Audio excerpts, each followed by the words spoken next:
कानपुर से। जय जय सब गुरुदेव भाई। गुरुदेव भगवान आपके चरणों में कोटि कोटि प्रणाम। महाराज जी, गुरु मंत्र का जप आसन के अतिरिक्त और कहाँ कहाँ और किस किस अवस्था में कर? शरीर अपवित्र ना हो, हर समय जप सकते हो।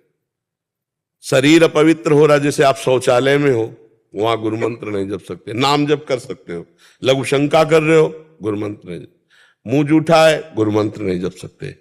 पवित्र अवस्था है तो हर समय गुरु मंत्र जप सकते हो। बस इन दशाओं में देख लो, जब शरीर अपवित्र की बात हो तो नाम जप करे, उस समय भी खाली न रहे। जिसमें नमो नमः, प्रणव आदि मंत्र में लगे, वो पवित्र अवस्था में जपे जाते। वो ऐसा नहीं कि आपका जूठा मुंह है, आप गुरु मंत्र पर, आप लघु शंका में, आप शौचालय में, आपके वस्त्र पवित्र हैं, आप गुरु मंत्र, ऐसा नहीं। नाम तो अपवित्र पवित्रो वास्रवावस्थांग तो पिवा यह स्मृत पुंडरीकाक्षम सवाय अभ्यंतरा शुचि। बाहर भीतर से वो परम पवित्र नाम कर देता है। नाम तो कभी भी जप सकते हैं, लेकिन मंत्रों की मर्यादा है, अपवित्र दशा में मंत्र ना जपे जाए। गुरुदेव भगवान, राधा नाम जप का उत्साह मन में बहुत तेजी से होता है, फिर भी नाम जप की निरंतरता नहीं बन पाती। नाम जप का क्रम टूट जाता है। मैं बहुत परेशान हूँ, क्या करूं? देखो, परेशान होने की तो बात नहीं है। परेशान शब्द भक्ति में नहीं होता, भगवत में, अध्यात्म में परेशान नहीं है। न स्वयं उद्विग्न होना है, न किसी को उद्विग्न करना है। उकताया हुआ मन योग में नहीं लगता है।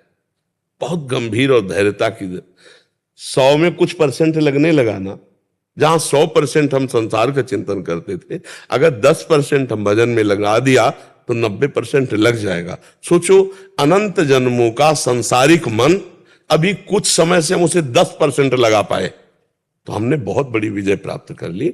90% हम उस पर परेशान नहीं होना, उकताना नहीं है, धैर्य पूर्वक इस मार्ग में चला जाता है। अच्छा, सिद्ध पुरुष का स्वाभाविक भजन होता है, साधक को करना पड़ता है बार बार जिह्वा से। अगर हमारा उपांशु जप नहीं हो रहा, मानसिक जप नहीं हो रहा, तो हम वाचिक तो कर राधा राधा राधा राधा राधा राधा राधा राधा राधा राधा राधा राधा राधा। अब इसमें देखो, आप जप के देखो, मन लगने लगेगा। धीरे धीरे जैसे जैसे पवित्रता आएगी, वैसे वैसे अंतर में उतरता जाएगा। पहले वाचिक, फिर उपांश, फिर मानसिक, फिर रोम रोम आनंद से पुलकित होकर के जप में लग जाता है। देखो, ऐसे महापुरुष हुए कि वो जहां जिस वस्तु को छू लेते थे उससे नाम चलने लगता। महाराष्ट्र में तुकाराम जी के जहां चरण पड़ते, वो भूमि बोलती विठल विठल। जनाबाई के कंडे से निकलता था विठल विठल विठल। ऐसे से भगत हुए कि वो पार्थिव वस्तुओं को छू देते तो उनसे नाम चलने लगता।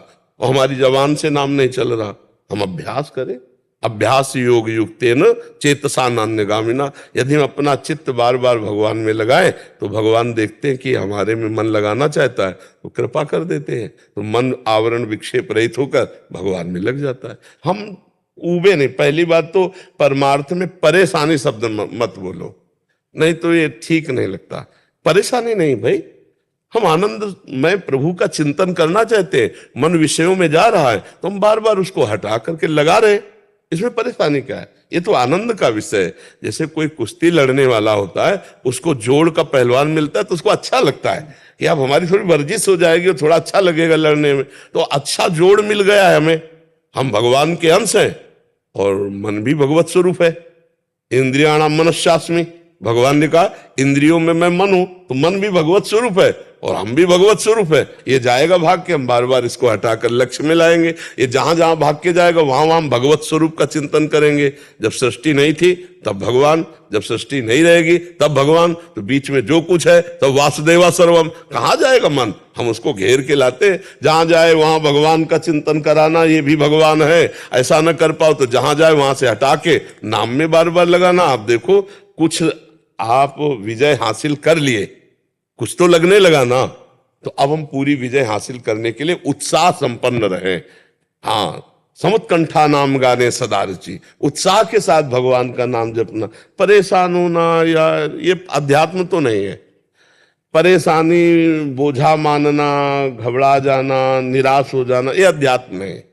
अध्यात्म में निराशा शब्द नहीं है, अध्यात्म में भय शब्द नहीं है, अध्यात्म में चिंता शोक शब्द नहीं। हम आनंद के मार्ग में चल रहे हैं। अच्छा, अभी हमारे प्राण छूट जाए तो हमें भगवत प्राप्ति हो जाएगी। क्यों? क्योंकि हम प्रयास कर रहे हैं भगवान के नाम जपने का। हमारा चिंतन तो है कि मैं नाम जप करूं। भगवान बहुत करुणा में है, इतने मात्र से संबंध भगवान स्वीकार किए हुए हैं। वो कह रहे ममैवांशो, तू मेरा अंश है। बस भगवान के हो कि भगवान के सुमिरन का हम प्रयास करें, इसी से हमें भगवान की कृपा की प्राप्ति हो जाएगी। और निराश तो होना ही नहीं। अगर कुछ परसेंट लग गया, दवा काम करने लगे, कुछ परसेंट तो विश्वास रखो जड़ से रोग नष्ट हो जाएगा। और गोस्वामी जी कह रहे हैं कि जा सुनाम भव भेषज हरनि घोर त्रयशूल, तीनों तापों का नाश करने के लिए रामबाण औषधि भगवान का नाम है। पूरे हम जीवन की बात कहते हैं, शास्त्रों का सब स्वाध्याय, संतों का संग। जिसने नाम पकड़ लिया भव समुद्र से पार हो गया। इधर उधर मत भटको, भगवान का नाम ही समस्त पापों का नाश करके भगवत प्राप्ति कराने में समर्थ है। जो गुरु ने मंत्र नाम दिया है वो जपो, अगर गुरु नहीं मिले तो जो मन भावे सो भगवान का नाम जप करो, व्यर्थ नहीं जाएगा, वो भगवत प्राप्ति करा के रहेगा। नाम कभी व्यर्थ नहीं हो सकता। अविनाशी सच्चिदानंद भगवान का नाम, भगवान की प्राप्ति। जितने सिद्ध संत हुए सब जप से हुए भगवान